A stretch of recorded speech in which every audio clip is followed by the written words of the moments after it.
Oke, selamat sore. Perkenalkan saya Adelir Ramo.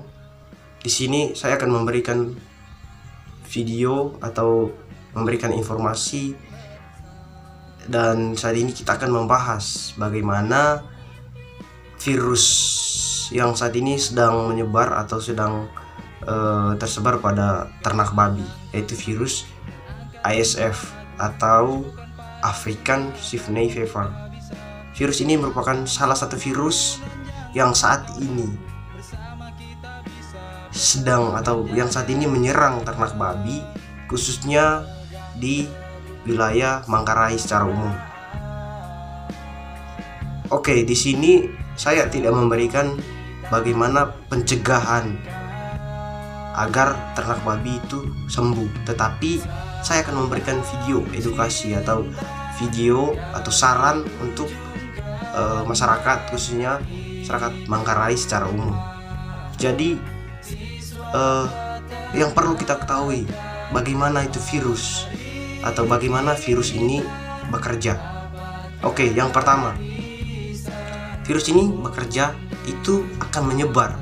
Proses penyebaran virus ini bisa juga secara kontak fisik.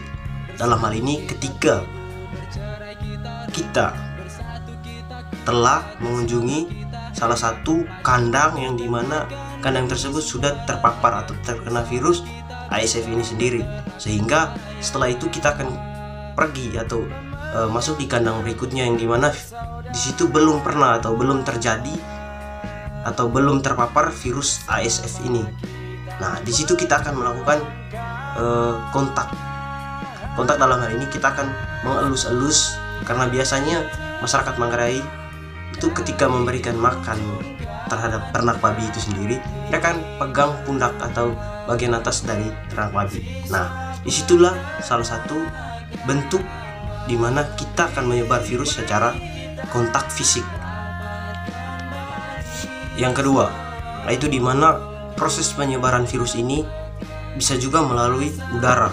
Dalam hal ini kita bisa melihat bahwa ketika terjadi di suatu kampung atau ketika tetangga kita atau ternak babi milik tetangga yang dimana sudah terkena virus ini, itu proses penyebaran virus ini itu sangat cepat, dimana melalui udara. Dalam hal ini dia tidak perlu melakukan kontak langsung, tetapi dengan tiupan angin dia atau ternak babi yang di rumah samping atau di kampung sebelah itu akan terpapar, dalam hal ini terkena virus ASF ini tadi, karena melalui angin.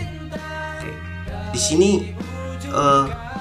masyarakat atau teman-teman perlu ketahui bahwa sekali lagi bahwa virus ini salah satu virus yang saat ini belum ditemukan bahwa bagaimana proses pencegahan oleh para dokter hewan, karena virus ini masih baru pertama kali terjadi di Indonesia, khususnya di Manggarai. Bagaimana ketika atau supaya ternak babi milik kita atau ketika kita memiliki ternak babi supaya tidak terkena atau terpapar virus ASF ini sendiri, itu bagaimana caranya? Di sini saya akan memberikan saran, yaitu di mana yang pertama, masyarakat dalam hal ini pemilik ternak babi atau babi sendiri itu tidak boleh mengonsumsi daging yang dimana daging babi yang babi tersebut sudah terkena virus ASF. Kenapa demikian? Karena hal ini akan terjadi di mana ketika kita mengkonsumsi daging babi yang dimana daging babi tersebut sudah terkena papar virus atau virus ASF ini sendiri. Nah, di situ ketika kita mengonsumsi daging tersebut dan limbah atau kotoran atau sisa-sisa nasi yang sudah kita makan itu diberikan kepada ternak babi, itu akan terjadi proses penyebaran. Nah, saran dari saya supaya masyarakat tidak boleh mengonsumsi daging yang dimana daging babi yang sudah terkena virus ini.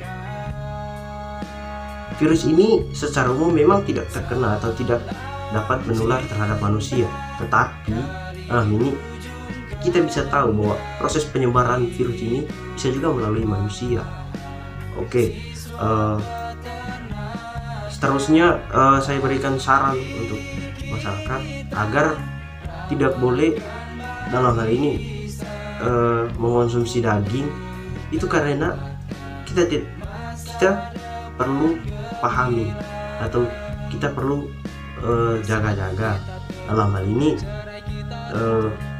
supaya masyarakat tidak boleh mengonsumsi daging babi yang dimana terkena virus ini tadi, karena kita tidak tahu, mungkin saja itu kita yang melihara, atau ketika kita mengonsumsi daging babi yang terkena virus ini tadi, kita tidak tahu di dalam tubuh kita apakah virus ini sudah mati atau bagaimana. Itu yang kita tidak tahu. Oke, berikutnya saya hanya memberikan saran bagaimana supaya kandang atau ternak babi kita bisa, atau proses pencegahan secara yang pertama perlu yaitu sanitasi kandang, dalam ini membersih kandang setiap hari, yaitu dimana kotoran-kotoran babi itu wajib setiap hari dibersihkan, atau secara sederhana itu wajib cuci kandang. Oke, terusnya kotoran-kotoran yang di sekitar kandang perlu dimana bersih. Dalam hal ini ketika memiliki tumpukan-tumpukan apapun atau sampah yang di sekitar kandang,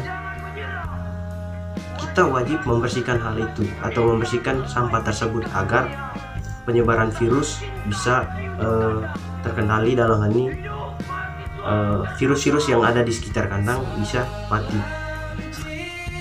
Yang pertama, bagaimana pencucian kandang itu sendiri atau bersih kandang itu dengan menggunakan baik menggunakan deterjen ataupun